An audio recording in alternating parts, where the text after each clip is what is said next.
3 bodies were found on 169. Serenos and 107s are beefing. Come on, stop moving.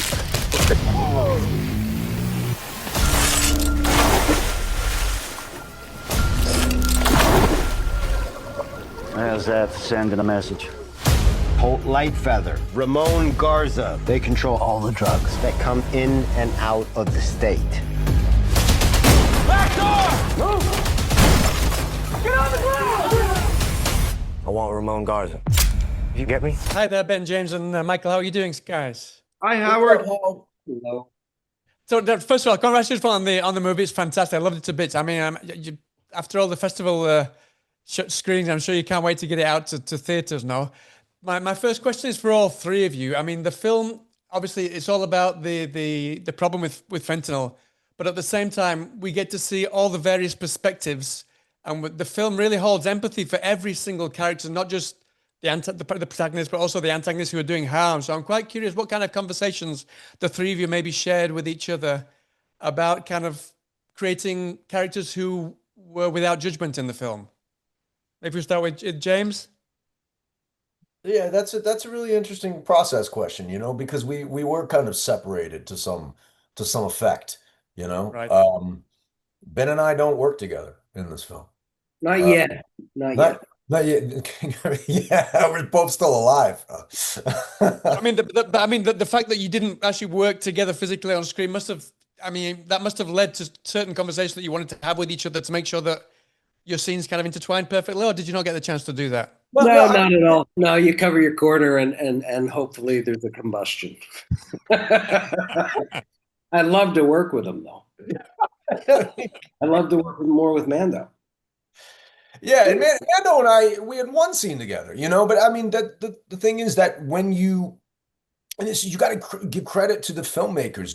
John Swab is the one who puts us all on the same page. John Swab is the one who sets the tone for this and says, okay, this is the story that we are all telling, And I will say this.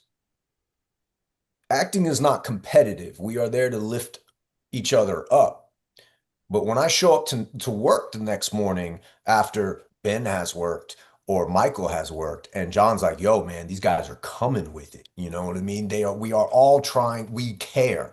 And so there's a warm feeling when you're surrounded by actors who care, when you're surrounded by people who are swinging for that A game, and I say that because sometimes we fall on our face, and that's okay. You know what I mean? I want to know that we're swinging, we're trying, we're risking it.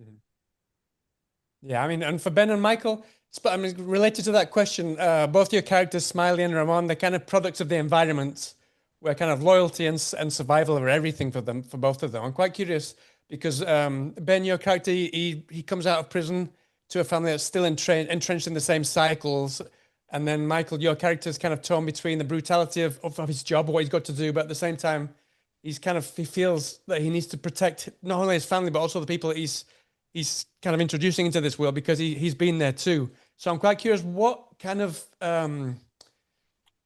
slivers of emotional truth did you use to kind of anchor the character of your truth to kind of make it feel like that they were really doing what they felt was the right thing that they needed to do for themselves and for their family?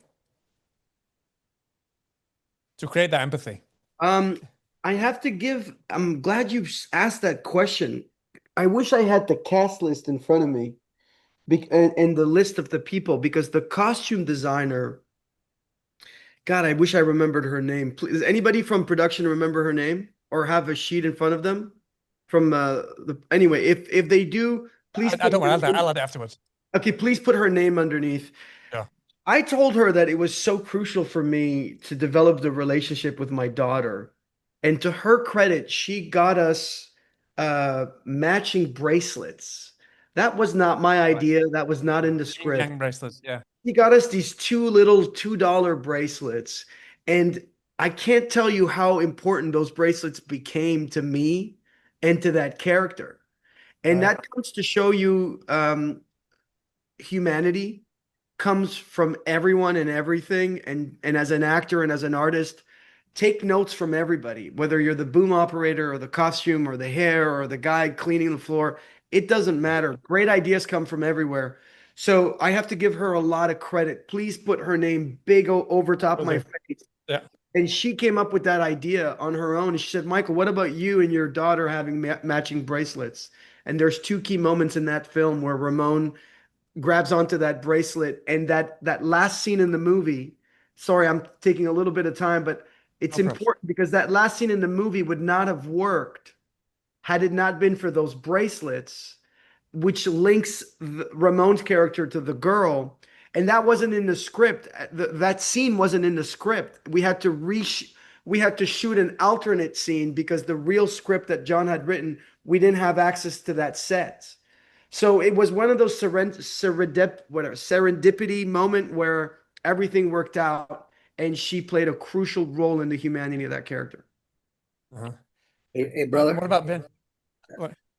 Yeah. Now Ben and I have the same bracelets for Well, life. you're not my daughter, but I could be yours. Yeah. Me and my daughter share these. Yeah. And what about, and Ben, this is the same kind of question for you. Also, I'm quite curious, specifically with your character. Obviously, he's had a I can't say it, tracheostomy.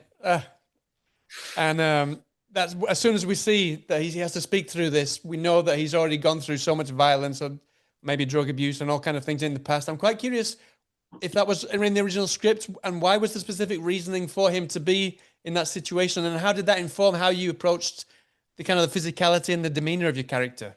Well, in all fairness, Dale and Mando are the leads of the film, and it's their combat. It's a chain film about how this particular drug, but more importantly, how corruption and connected we are. For myself, when I read the script, it felt urgent, and I didn't know what the door was. And the way you ask questions in what we do for a living is saying, I don't know. And something sparked in me about thinking, who are fighters in my life? Mm-hmm. In some way, we have to defend the people we're playing. And I was thinking about family members that have succumbed to cancer, fought cancer. Right. And I pitched the idea to John. I just said, well, what if Smiley, this hitter, this soldier, this fixer, has to deal with something else? Because I've seen it up close. And being such an incredible writer and director, and also, most importantly, a collaborator, he said, absolutely, let's go. In fact, I've seen it too, and it's happened in my family. And it was a pretty short conversation. Yeah, no, it works so well. So I want a couple also. I mean, I mentioned it before that the film really does show us how to empathize with both the protagonists and the antagonists, but also especially in James's case, because he's working with the law enforcement. It doesn't shy away from the futility of what you're doing at all. So I'm quite curious how you approach that. Did you speak? I imagine you spoke to police about that, and you maybe kind of drew their exhaustion or their awareness of kind of the futility that this is an ongoing battle. No matter whatever they manage to succeed to pull out of the way, something else will come back again, maybe even stronger. Unfortunately, this is not my first time entering into this story space, and I have spent time with narcotics officers before.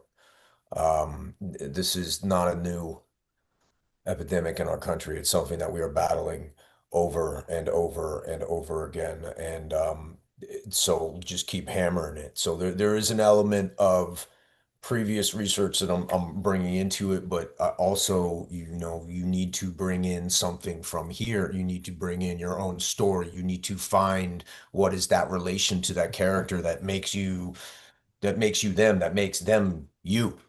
And for me, as Ben talked about the door in, for me was the really focus on the family element of the storyline with the drug usage in my own family. But I like that you pointed out the futility of what we're doing on the other side, the futility of that. Mm-hmm.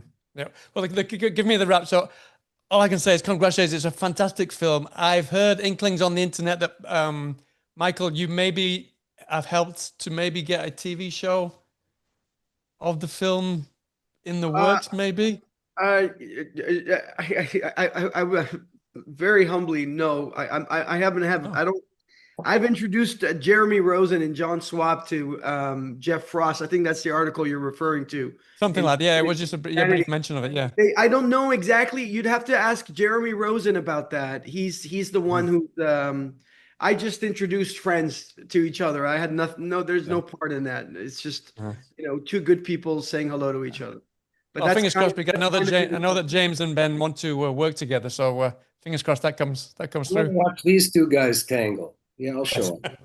Yeah, brilliant. Listen, thank you so much for your time, guys. Have the best of success with the release, and I hope to speak to you again sometime soon, guys. Thank you very Cheers. much. Whoever else you put out there, I'm gonna put him down. Have a nice day. We'll never win this war. Their lives depend on this shit. You know, the rain falls on the just and the unjust just the same.